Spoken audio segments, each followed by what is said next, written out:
What is up, Sideline Gang? It's your boy Taha. You can call me T. Welcome to the second ever Sidelines basketball podcast.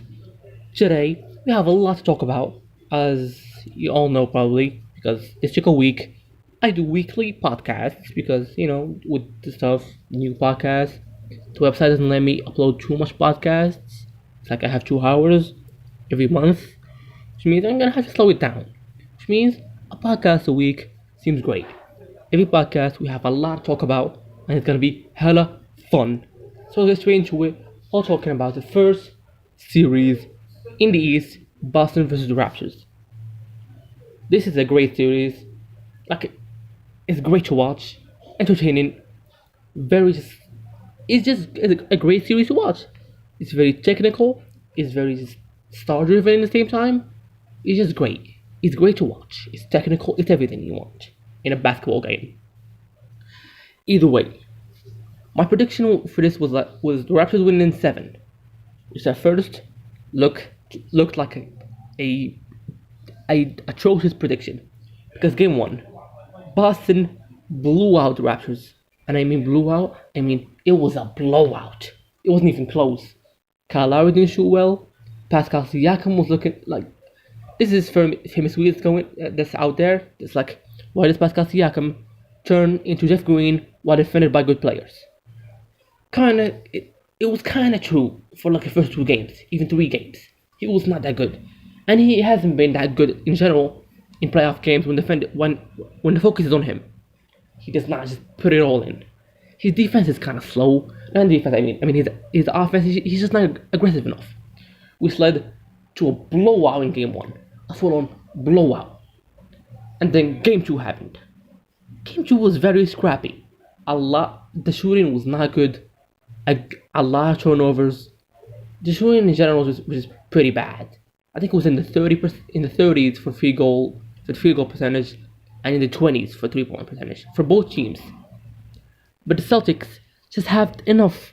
They just always have enough to just win those greedy games, those grit and grind games. They always have enough to just go out there and win them.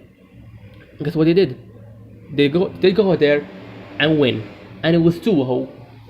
Shit was looking scary for the Raptors. Raptors fans were going crazy. They thought it was over. People were just screaming everywhere. Oh, is this over for us? Pascal was not looking good. Kyle Lowry was not looking too good. Shit was kind of hitting the fan. And also the Celtics were doing pretty well, to be fair. Celtics were the Celtics. We were witnessing Jaylen Brown syndrome, which is just having a great first half, and in the second half he's just not there. But it's just Jaylen Brown. I mean, on offense he's not there. On defense, Jaylen Brown is Jaylen Brown. He is always just locked on defense. But then, let's not forget though, Smart really showed us some great shooting in game two. He shot like 6 for 12, I think, from 3. He was out there being Curry upon it. But then, since game 2, Raptors decided we gotta pull it back. Game 3 was a great game to watch. It was a very good game. Both teams were going out there and balling. Kyle Lowry was great. VanVleet was good. And on the other side, JT was good. Kemba was great.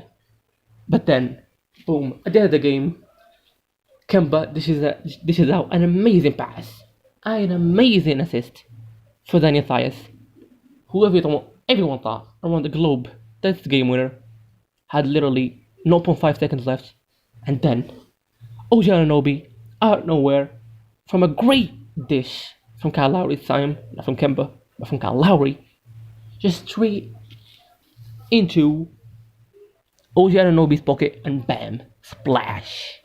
The man didn't even react, took it calm, was cold, and he drained it and made it a 2-1 series.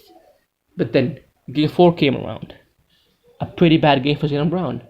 Not the best game for JT. Kemba was probably their best player. But then, guess who showed up finally for the Raptors? Pascal. Showed really that he actually can step it up. he just got more aggressive, and he capitalized. He let the game come to him, and when errors were made or when he had some good opportunities, he made them. He didn't. He wasn't fucking around anymore. He was doing pretty well. And you can. Ibaka has been consistently just good. He's just that good. Ibaka has been great this series.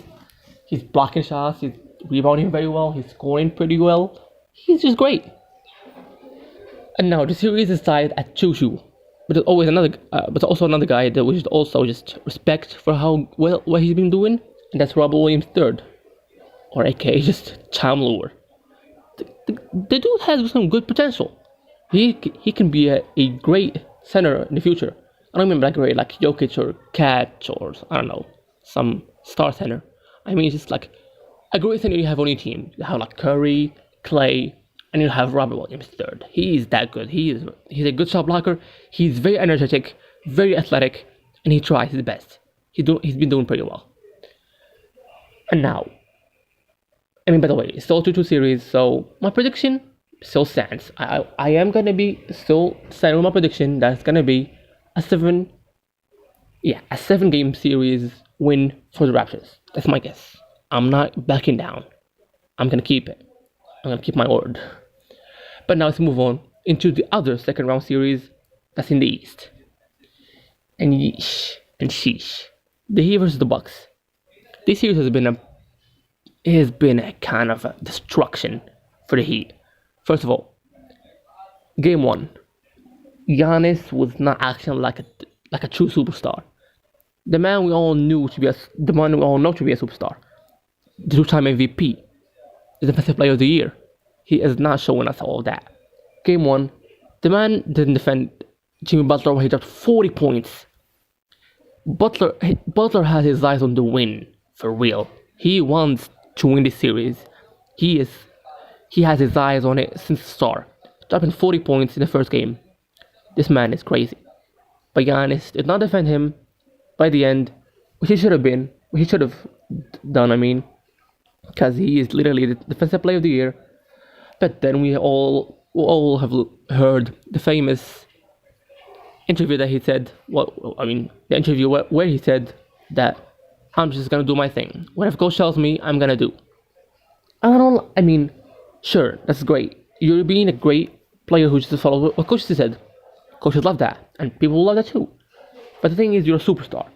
You have to do what you think is gonna get you the win. You know you're the defensive player of the year.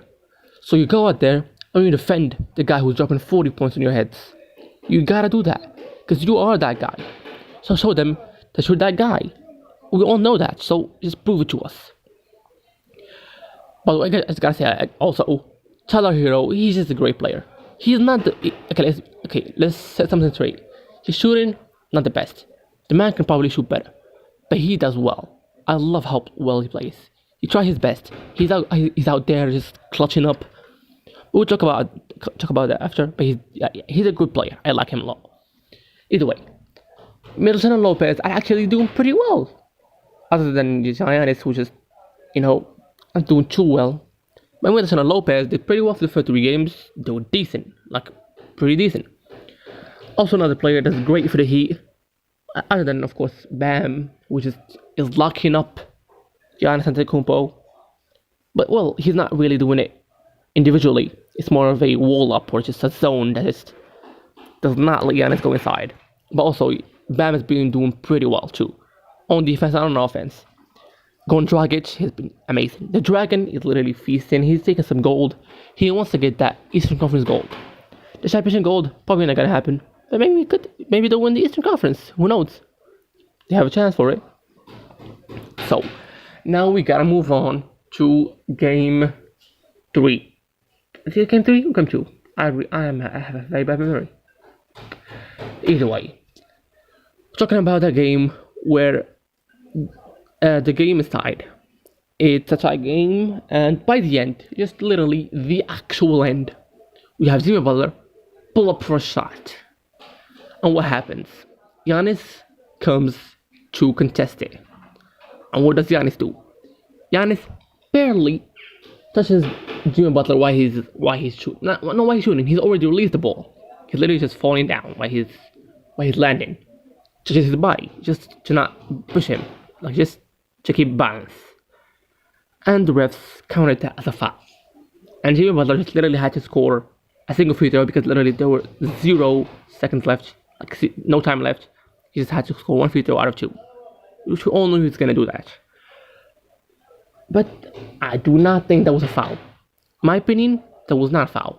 I mean, before that, we also had the other mistake probably, where Bledsoe was going was it Bledsoe? I think it was Bledsoe going Dragic, and they gave the foul to Bledsoe, even though I'm pretty sure it wasn't. It was real verticality, but who knows? I'm not gonna talk shit about something I'm not sure about. But either way, the Heat ended up winning that game too. Now the Heat up 3-0. These Mike, by the way, I gotta say this. Coach Bud, Mike Budenholzer, mate. Come on, get your rotation straight. These rotations are pissing me off. This shouldn't be zero reason Chris Middleton plays more minutes than Giannis. Or Pat Connaughton plays 20 minutes. Or Tony DiVincenzo does get more minutes than Pat Connaughton.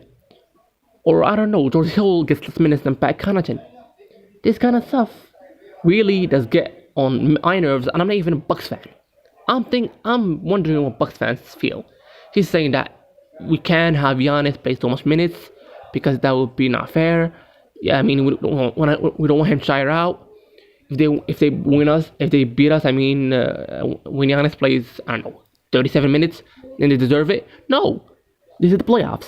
The man should play the most as possible of minutes, especially when you're down 2-0 or 3-0. But let the man play basketball. He loves playing basketball. This is his passion.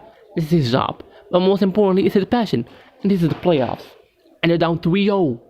Let the man do his thing. Please. Come on. But he's just not doing that. But then, game 4 comes. And guess what happens? Late in the first quarter, I mean, either way, game's going pretty well for both sides, and then Giannis decides to get injured. It wasn't a decision. I mean, the man got injured. I think it was an ankle. I think he sprained his ankle, and he did not play for the rest of the game. He only played like 11-12 minutes, and that was it. And then the boys came in. Chris Middleton had a great game. I think he scored 36 points, 8 rebounds, 8 assists, which is great. The man was not having it. On the other side, he had a good game for every single one of their team. I mean, Tyler Hero was great. Tyler Hero in the clutch was amazing. Which when they would, the Heat were down by like 4 or 5 points. Tyler Hero, a rookie, is he a rookie? Yeah, he's a rookie. Out there pulling 3-point shots from everywhere with zero care. The man does not care about anything. He is so young but still so talented. Just doesn't give a single shit. He is so good. Going out there pulling threes. Does not care about anyone's existence. He is so good. And I love him. Either way, he made a great three to win him the game. Not to win the game, I mean to get him close in the game. But then, what happens? Dante DiVincenzo gets fouled. And he has 2 free throws. He makes 2, they're ahead. He makes 1, they're tied. He makes 0, they lose. And he ends up missing the first and making the second, which gets the Heat one more chance that they miss. But they went to overtime. Without Giannis, this is. Chris Middleton was popping off. Chris Middleton made like some very contested mid-range. A great three. That was contested also. He was out there pulling it. Tyler Hero made 2 threes I think in overtime. Tyler Hero is special. He's got something special. I really love him. He is that great. But either way, Chris Middleton pulled it through and made them get that dub. Now it's a 3-1 series. So let's remember, no team has ever came back from a 3-0 series in the history of the NBA. Some years I've gotten close to it. I think I remember, I mean, I wasn't very old then, but 2003, I think the Denver Nuggets were gonna have a comeback. They were down 3-0, and they made it 3-3, but then lost in Game 7. I think I remember seeing that stat somewhere. But either way, that's like the latest time a team has even been close. A team that was down 3-0 made it even a 7-game series, not even like lost in 6 or 5 or 4. So now they made at least a 5-game series. Do I think they're gonna win it? I mean, I predicted them to win it in 6, so that's impossible now. So are they gonna win it? I don't believe so. Giannis, is he gonna be out for next game? We don't know. Even if he isn't, can he really pull it back if he's only playing 36 minutes, 37 minutes, even 38 minutes? I don't know. No team has ever done it. The odds are just very against them. If we think about it, if we really just counting history, it's literally impossible to come back. But we know that's not true. History does not count for everything. So I might just say they're probably not gonna come back either way. There's a chance, but it's probably not gonna happen. I think the Heat will probably win it in 6. Maybe the Bucks will win one more game. Maybe one more game. Not even sure about that. But the Heat is probably gonna go through. To probably meet the Raptors, in my opinion, in Game 7. The Celtics can also make it through. Don't come at me, Celtics fans. You guys are pretty hardcore. You come out here and kill me, destroy my podcast, cancel me before I even started doing anything. My podcast doesn't even have any downloads or listens. I'm already gonna be cancelled. Please don't do it, Boston fans. I'm just joking. You guys are great. You guys are amazing. Either way, now let's move on to the West. First of all, I didn't talk about the Nuggets and Jazz Game 7. The Nuggets vs Jazz game was pretty lackluster. The offense was very slow. Players looked lost. Players looked extremely tired. Jamal Murray's legs, he was walking very weird. He was clearly very tired. Like, clearly very tired. Jokic was pretty tired. Everyone was tired. But the Nuggets made it. They were the better team. And they made it through. But we just gotta appreciate Jamal Murray and Donovan Mitchell. They made an amazing series. Both having multiple 50-point games. I mean, they literally both had 2 50-point games, which is historically great. Historically great. It was an amazing matchup that we wish to literally watch in the future. And I will be very excited to watch it. Either way, it was amazing. But now, let's move on to the Nuggets vs Clippers, which is this round, the second round. This series is doing. I'm gonna love to watch the series too. Like, I mean, every single series right now is actually very good. All the series are very, very exciting. So let's start by this. Game 1. The Nuggets literally had 1 day of rest after playing a 7-game series against the Jazz, which is not fair in my opinion. They should at least have a two day rest. Having a single day of rest is very, very tiring. The players were clearly exhausted, very tired, and they got blown out, which is just normal in my opinion. You shouldn't expect more for them. But then, Game 2, they were not fucking around. They come out there. Jamal Murray had a good game. Jokic had a good game, and they were not fucking around, and they got the W. And now it's a tie series at 1-1. Kawhi had his first bad game. I think he only scored like 14 points, which is a shocker at least, because it's his first time having a bad game. He scored like 14 points, shooting in the 20s of the percentage from the field, which is pretty bad. Especially for Kawhi, it's literally his first bad game. He was doing very well for like literally since the start of the season. He's just consistently very good. He had his first bad game, but now it's a 1-1 series. Nuggets vs Clippers. Okay, so what's my prediction on this series? A 1-1 series. I said it before, because I expected the Nuggets and Clippers to make it. But either way, my prediction would be the Clippers are probably going to win in 6. That's my prediction. Like, Jamal Murray can probably, Porter's is going to defend him next game, and Kawhi is going to defend him. He cannot do too much. And Nuggets defense cannot resist the Clippers offense. It cannot at all resist it. Or on the other side, you can argue Jokic does not have anyone that can defend him. Like, Zubac is not that good. defending at all, especially not defending Jokic. Montrezl is like 5 inches smaller than Jokic, which is not very helpful because Jokic is gonna probably feast on him. But either way, I do not see them doing something. A 6 game series for the Clippers probably. But now let's move on into the Rockets. I did not talk about the last 2 games versus Thunder, so let's talk about that. Game 6. The Rockets were up 3-2. CP3 and Gallo had great games. I remember like Gallinari was very well. He was very good. Gallinari popped off like 24 points. CP3 was very good too. It got like 20 something points, and also was very good on defense and everything, as we all know. And he was very clutch. I think he was scored like 6 points. Had a good amount of his. Shot 50% in the field, 50% from 3. He is just very good. And there's a new contender for either the Kawhi robot mode, the LeBron free throw, just stare down. Now we have CP3 Petty. The Petty CP3. The vengeful CP3. The man was staring down Harden like, oh, this is what happens when you trade me, mate. I'm gonna get you back. But then, as I expected, Game 7 happened. CP3 was decent. Gallinari had a very bad game. He scored like 8 points. Shai Alexander, he wasn't that bad. He scored like 16, 17 points. You can't expect him to do anything more. Like, the man is still, he is very young. That's just normal for him. But Luke Dort scored 31 points, which is a career high for him, I think. That was very well. But the Rockets were just better overall. Harden had a decent game. Westbrook had a decent game. Robert Covington had a decent game. By the way, bro, I love Robert Covington. He is probably the defensive player of the bubble. He is so good.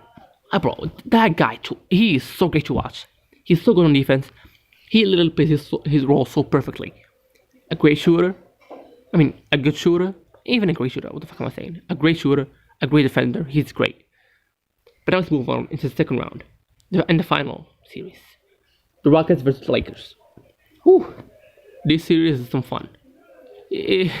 First, okay, game 1. The Rockets are just trying harder and working harder. You can see Anthony Davis was just not having it. He did not care. It looked like he was just there to have fun. Not even to have fun, to just chill and look at everybody.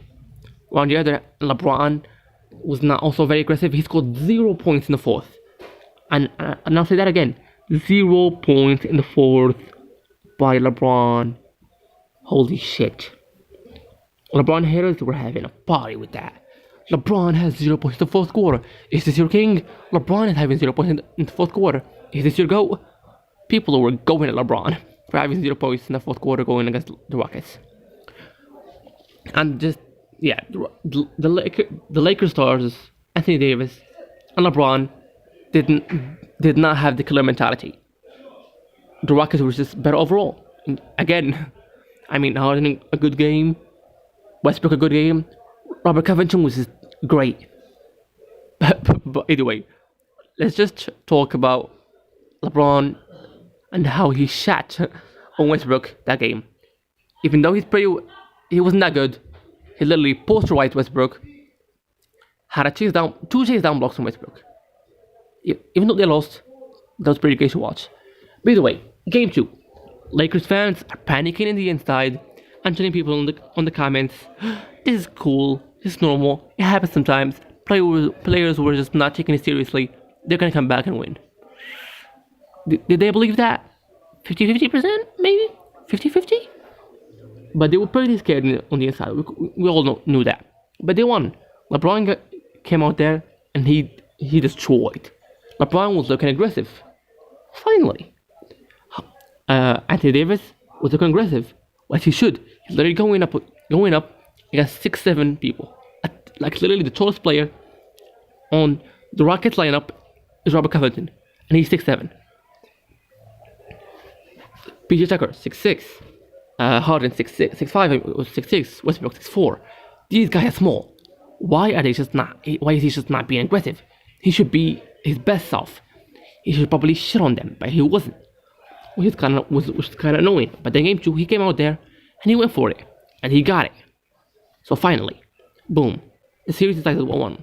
My prediction still stands. Probably a five game